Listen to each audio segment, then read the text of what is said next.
let's start students. In chapter number 1 what we have studied? Indian economy during British period, यही पढ़ा था हम लोगों ने. मैंने आपको बताया था कि चैप्टर 1 जो था वो ब्रिटिश पीरियड के बारे में बताता है. अब हम चैप्टर 2 में देखो ईयर में मेंशन है क्या, 1950 टू 1990. 50 में हमारा बेसिकली हम रिपब्लिक हुए थे, 50 में हमारा कॉन्स्टिट्यूशन बना था. तो 50 टू 90 वाला पढ़ेंगे. क्यों आप कहोगे 90 तक क्यों? क्योंकि 91 में हमारा लिबरलाइजेशन हो गया था, वो हम बाद में पढ़ेंगे उसके बारे में. ठीक है, ये जो 3 चैप्टर्स है मैंने बार बार बोला हमारे inter Indian. Chapter number 1 British period, chapter number 2 after independence till liberalization, और सेकंड चैप्टर आएगा आफ्टर लिबरलाइजेशन. ठीक है, चलिए सबसे पहले हम ये सब हमें नहीं पढ़ना है. सबसे पहले central problems of an economy. I hope आप लोगों ने क्लास 11th में सेंट्रल प्रॉब्लम्स पढ़ूंगी. What to produce, how to produce, for whom to produce. इसको अभी मैं बेसिक बताऊंगी कि बाद में हम इसको प्रॉपर्ली इस चीज़ के अकॉर्डिंग पढ़ेंगे, वो मैं अभी बताऊंगी आपको. सेंट्रल प्रॉब्लम्स अगर हम बात करते हैं व्हाट टू प्रोड्यूस यानी कि क्या प्रोड्यूस करना है, हाउ टू प्रोड्यूस कैसे प्रोड्यूस करना है, कैसे टेक्निक्स ऑफ प्रोडक्शन कौन कौन सी. There are 2 techniques of production. Number 1 labour intensive, number 2 capital intensive यानी कि ज़्यादा लेबर का यूज़ होना है कि ज़्यादा कैपिटल का यूज़ होना है. And third one is for whom to produce, किसके लिए प्रोड्यूस कर रहे हो आप. अब ये जो तीनों बातें हैं ना, ये हम अभी आंसर नहीं दे सकते इसका, क्योंकि 11th वाला और अब वाले में बिल्कुल फ़र्क है. कैसे फ़र्क है अब ये देखिए. यहाँ कुछ रखेंगे बेटा या कुछ ये रखो. सबसे पहले हम पढ़ेंगे कैपिटलिस्ट इकोनॉमी. अगर मैं कैपिटलिस्ट इकोनॉमी के बारे में बात करूँ, ये वो इकोनॉमी जहाँ सब कुछ कंट्रोल किसके हाथ में होता है, प्राइवेट सेक्टर के हाथ में. जैसे हम लोग हैं, आपकी अपनी फैक्ट्री या कुछ भी है, या जहाँ पर मतलब जिस कंट्री में प्राइवेट गवर्नमेंट का कंट्रोल ना हो के प्राइवेट सेक्टर्स का कंट्रोल है, that is known as capitalist economy. ठीक है, a capitalist economy is the one in which means of production are owned, controlled and operated by the private sector. इतनी बात समझ में आ गई. Means of production are owned, controlled and operated by private sector. इतनी बात समझ में आ गई. अब जो प्राइवेट सेक्टर है, आप मुझे बताओ, आप ही लोग ऐसे आप कोई भी बिजनेस कर रहे हो, एम क्या है उसका, प्रॉफिट. यस, हमें तो पैसा ही अर्न करना है, हमारा कोई सोशल वेलफेयर एम नहीं है. हमारा एम है टू अर्न प्रॉफिट और to maximize our earning, right. चलिए अब हम आगे आते हैं. उसके अलावा under capitalist economy 3 central problems are solve.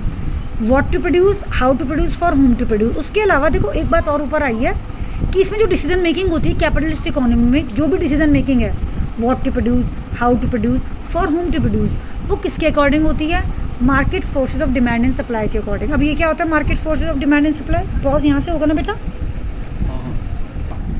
Yes, market forces of demand and supply क्या होता है, इधर देखिए. आप सबको पता ही होगा कि demand curve is always downward sloping. ये डिमांड कर्व है हमारा. और सप्लाई कर्व कैसा होता है, अपवर्ड स्लोपिंग होता है. ये हमारा सप्लाई कर्व है. तो ये जो पॉइंट है ये हमारा इक्विलिब्रियम होता है ना. तो यही हमारा डिसाइड करेगा प्राइस, इक्विलिब्रियम प्राइस, और यही डिसाइड करेगा हमारा इक्विलिब्रियम क्वांटिटी. यानी कि मार्केट फोर्सेस ऑफ डिमांड, अगर डिमांड बढ़ती है तो प्राइस क्या होना है, सप्लाई कम होती है तो प्राइस क्या होना है. यानी कि ये सारा डिसीजन कैपिटलिस्ट इकोनॉमी में कौन लेता है, market forces of demand and supply. यानी कि प्राइस ये नहीं कि एक बार फिक्स हो गए तो हो गए बस.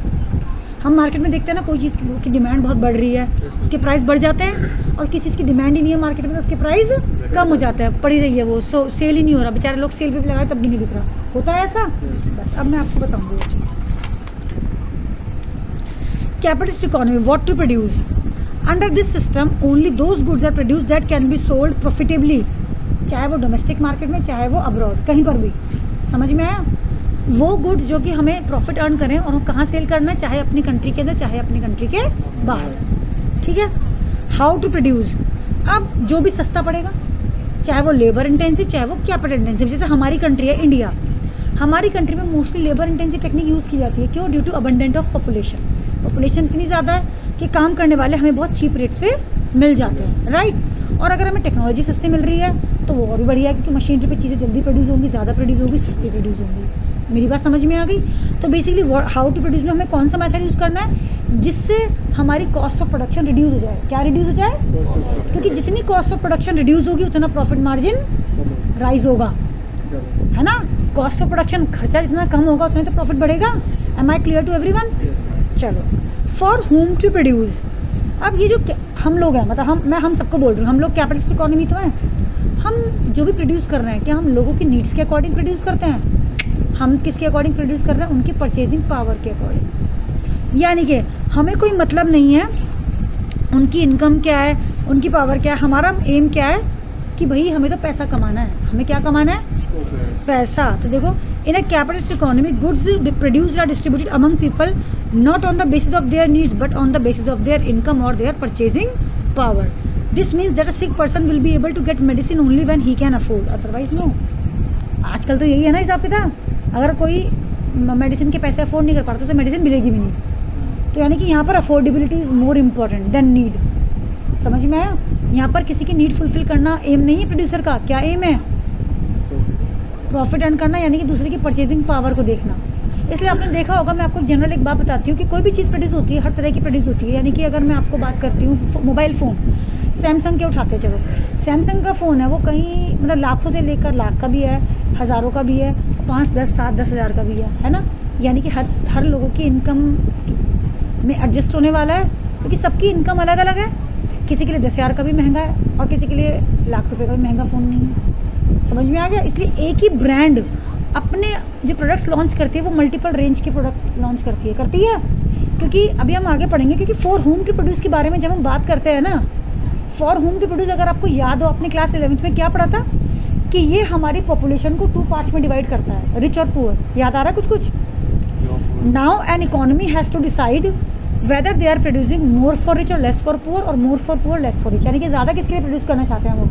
ज़्यादा रिच के लिए कम पुअर के लिए, या ज़्यादा पुअर के लिए कम रिच के लिए। अब एक बार बताओ, हमारी कंट्री की कंडीशन कैसी है? ज़्यादा पुअर है कि ज़्यादा रिच है?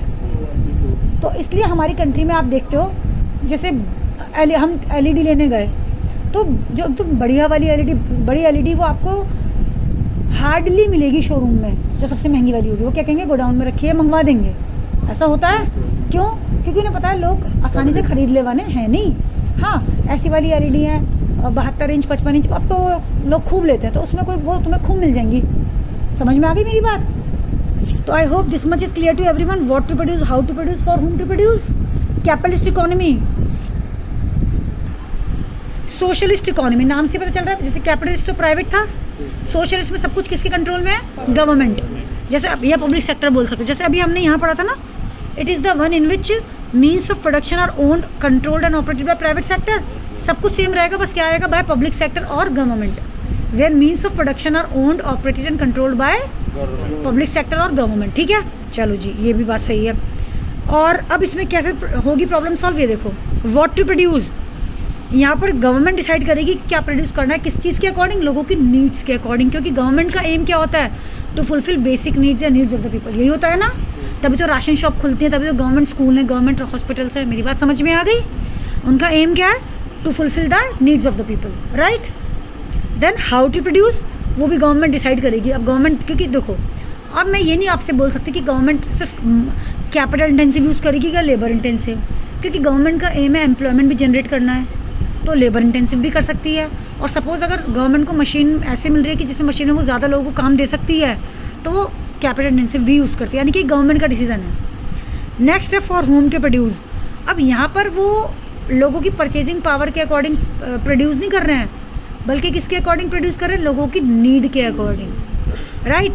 ये है ना, distribution under socialism is suppose to be based on what people need, not on what they can afford to purchase. समझ में आ गया? उनकी अफोर्डेबिलिटी, ऊपर वाले में अफोर्डेबिलिटी थी, यहाँ पर अफोर्डेबिलिटी का मतलब ही नहीं है। यहाँ पर किसका मतलब है? उनकी नीड्स का। समझ में आ गया? जैसे कि हेल्थ केयर फैसिलिटी है, हमारे यहाँ पोलियो ड्रॉप्स पिलाई जाती थी, अब कोरोना वैक्सीन लग रही है फ्री में। समझ में आ गया? नेक्स्ट आता है मिक्स्ड इकोनॉमी। हमारी कंट्री है जैसे, it is a mixed economy एक तरह से, means we could say hybrid of both public and private sector, जहाँ पब्लिक सेक्टर भी है और प्राइवेट सेक्टर भी है। मिक्स्ड इकोनॉमी मैंने बोला it is a hybrid of public and private sector, और most of the countries now are having mixed economy. कोई भी कंट्री ऐसी नहीं जहाँ पर सिर्फ मोस्टली जहाँ पर सिर्फ गवर्नमेंट का कंट्रोल है, सिर्फ प्राइवेट का कंट्रोल है। उसके लिए भी हम आगे रीज़न पढ़ेंगे कि ऐसा क्यों है, ठीक है। तो यहाँ पर भी बेटा जो भी डिसीजन होगा वो कौन लेगा? गवर्नमेंट भी लेगी और साथ में मार्केट मिलके, government as well as market both, सारे डिसीजन। अब हम आगे पढ़ते हैं ये वाला, India adopted the mixed economy. अब ये क्वेश्चन आता है कि why India adopted the mixed economy, क्यों इंडिया ने सोशलिस्ट या कैपिटलिस्ट अडॉप्ट नहीं की? उसके लिए यहाँ रीजंस हैं काफ़ी सारे। After the freedom leaders of independent India like Jawaharlal Nehru were confused with the economic system कि कौन सा रखें, मिक्स रखें, वो सॉरी सोशलिस्ट रखें कि कैपिटलिस्ट रखें। क्योंकि अगर आप मुझे बताओ अगर सब चीज़ें गवर्नमेंट के हाथ में जाएंगी, अगर प्राइवेट के हाथ में होंगी तो क्या होगा, सब कुछ महंगा हो जाएगा, पुअर गरीब तो वैसे ही मर जाएंगे, राइट। और अगर प्राइवेट अगर गवर्नमेंट के हाथ में होगी तो सब चीज़ें गवर्नमेंट के लिए पॉसिबल नहीं है। अगर गवर्नमेंट हर जगह अपने हाथ बिखेर लेगी तो प्राइवेट सेक्टर्स हैं जो उनको कहाँ चांस मिलेगा अपने विंग्स को फैलाने का। समझ में आ गई बात। अगर गवर्नमेंट ही सारे काम करती तो अंबानी टाटा बिरलास कहाँ से आते, नहीं आते ना। So some leaders were in favour of socialist economy, however in a democratic country like India complete dilution of private ownership was not possible ही नहीं है हमारी कंट्री, क्योंकि वरना गरीब तो भूखे मर जाएंगे। नेक्स्ट है capitalist economic system did not appeal to Jawaharlal Nehru और first prime minister, there would be less chance for improvement in quality of life of majority of the people. वो कह रहे हैं कि कुछ सोशलिस्ट के फेवर में थे कि ताकि सभी को कुछ चीज़ें मिले, लेकिन सभी को मिले एटलीस्ट। कैपिटलिस्ट के फेवर में वो क्यों नहीं थे, क्योंकि उन्हें पता था इससे मेजॉरिटी ऑफ द पीपल की लाइफ बेटर नहीं हो सकती। भाई अभी गवर्नमेंट हमें फैसिलिटी दे रही है, वो मेजॉरिटी ऑफ पीपल को देख के देती है ना, कुछ को देख के तो नहीं देगी। लेकिन अगर कैपिटलिस्ट इकोनॉमी होगी उसको मतलब ही नहीं सबसे, उसे बस अपनी जेब भरने से मतलब है। आगे बात समझ में। So this is the reason why कौन सी इकोनॉमी अडॉप्ट करी, मिक्स्ड। दोनों के जो बेस्ट फीचर थे ना वो रख लिए, with the best feature of both socialist as well as capitalist economy. ठीक है, चलिए आगे आता है इकोनॉमिक प्लानिंग। ये इंपॉर्टेंट टॉपिक है इकोनॉमिक प्लानिंग, क्योंकि अभी हम यही पढ़ेंगे इस आगे वाले टॉपिक में। अगर आपको सुनाओ, पहले प्लानिंग कमीशन हुआ करता था, अब उसका नाम चेंज होकर क्या हो गया है, नीति आयोग। पता है जब बीजेपी आपके हमारे नरेंद्र मोदी 2014 में आए थे ना, तब वो प्लानिंग कमीशन चेंज होकर उसका नेम हो गया था नीति आयोग। ठीक है, अब मैं वो डिटेल में पढ़ाऊँगी भी। Economic planning for the development of Indian economy, it was necessary for the government to plan for the economy known as economic planning. अभी हम पढ़ चुके हैं हमारी कंट्री, हमारी जो इकोनॉमी थी हर तरह से बैकवर्ड थी। अब हम पिछले चैप्टर को याद करो, वेदर आपका economically, whether financially, whether agriculturally, whether industrially, हर चीज़ में हम पीछे थे। तो अब हमें ज़रूरत थी कुछ ना कुछ प्लान करना तो पड़ेगा, तभी हम कुछ आगे चल पाएंगे। इंडस्ट्रियल पॉलिसी रेजोल्यूशन 1947 में हम इंडिपेंडेंट हुए। 1947 में 48 में क्या बना, इंडस्ट्रियल पॉलिसी रेजोल्यूशन। क्या बना बेटा, and the directive principles of Indian constitution assigned a role to the public sector. Public sector को रोल दे दिया कि भैया आप काम करना शुरू कर दो। Private sector was also encourage to be part of public sector. यानी कि बेसिकली बताऊँ तो काम तो बेसिकली, अब हम जो सेकंड चैप्टर पढ़ेंगे ना, यहाँ मेन रोल गवर्नमेंट का होगा हर जगह। किसका होगा मेन रोल, प्राइवेट सेक्टर का बहुत कम, बहुत कम रोल होगा। ठीक है, तो यहाँ जो भी काम कराया जा रहा है पब्लिक सेक्टर ही कर रही है, बस वो कहीं पर छोटे मोटे एरियाज़ में ले रही है वो प्राइवेट सेक्टर की हेल्प, वरना वो खुद ही कर रही है जो भी कर रही है। अभी हम आगे वो पढ़ेंगे इंडस्ट्रीज़ का। To make economic planning effective the government of India set up planning commission. समझ में आ गया, कब प्लानिंग कमीशन सेटअप किया था, 1950। भाई उन्होंने कहा प्लान करो कंट्री के लिए। कोई भी प्लान कर लेगा कंट्री के लिए? नहीं। उसके लिए गवर्नमेंट ने क्या सोचा, एक प्लानिंग कमीशन अपॉइंट करते हैं ताकि वो हमारे लिए प्लान कर सकें। कब प्लानिंग कमीशन कब अपॉइंट हुई थी, 1950। ठीक है, और हाँ एक बात और, जो प्लानिंग कमीशन होती है उसका चेयरमैन कौन होता है, प्राइम मिनिस्टर। हमेशा कौन होता है, देन प्राइम मिनिस्टर। जैसे जब भी उस टाइम जवाहरलाल नेहरू थे भाई प्राइम मिनिस्टर, तो वो थे। आज हमारे नीति आयोग, क्योंकि प्लानिंग कमीशन का नाम बदल गया है, तो आज कौन है उसके चेयरमैन, बस। The purpose of the commission was to carefully assess the human and physical resources of the country and to prepare plan for the effective use of resources. Purpose क्या था इस प्लानिंग कमीशन का, first of all to analyze कि हमारी country में क्या क्या human और क्या क्या नेचुरल रिसोर्स हैं, उसके बाद उनका बेस्ट यूज़ करना है, उन्हें वेस्ट नहीं करना है, उनका बेस्ट यूज़। क्योंकि इस चैप्टर में अब एक बात और बता रही हूँ, सर में दर्द हो रहा है ना शायद, एक बात और बताती हूँ, इस चैप्टर में हम और क्या क्या पढ़ेंगे, इसलिए कह रही हूँ बार बार याद रखना। इस चैप्टर में हम कुएँ के मेंढक हैं, यानी कि हम लोग हम लोग इसमें इस चैप्टर में जो हम पढ़ने वाले कुएँ के मेंढक रहेंगे। यानी कि देखो फर्स्ट चैप्टर में तो हम थे ही नहीं कुछ भी, सेकेंड चैप्टर में इंडिपेंडेंट तो बने लेकिन एक कुएँ के अंदर ही रहे, क्योंकि हमारा जो एक्सपीरियंस रहा वो बहुत ख़राब रहा था ना। ब्रिटिशर्स आए, ट्रेड करने आए। मैं इसलिए बार बार बोल रही हूँ कि फर्स्ट चैप्टर को लिंक करना है यहाँ पर अब हमें, ठीक है। नहीं, हमारा एक्सपीरियंस क्या रहा, हमेशा से ख़राब रहा था ना। वो आए बिजनेस करना, 200 साल हमें रूल करके चले गए, क्या भगाया बड़े मुश्किल से, बड़ी मुश्किल से वो भी। तो यही अब यहाँ पर बात हो रही है बेटा कि सबसे पहले हमें यहाँ पर कुएं के मेंढक कैसे बन रहे हैं कि हमें जो भी बिज़नेस करना है अपनी कंट्री के अंदर करना है, चाहे वो रिक्वायरमेंट है हमारी, यानी कि चाहे हमें कोई चीज़ की नीड है तो हमें वो खुद ही, हाँ, इकोनॉमी अच्छी करने के लिए, कि अगर हमें किसी चीज़ की रिक्वायरमेंट है वो भी हमें अपनी कंट्री से फुलफ़िल करनी है, कुछ सेल करना है वो भी अपनी कंट्री के अंदर ही सेल करना है। कुछ चीज़ें हम रखते थे इम्पोर्ट एक्सपोर्ट, जैसे कि हमारे पास ऑयल, फ्यूल, फर्टिलाइज़र्स ये हमारी कंट्री में नहीं था।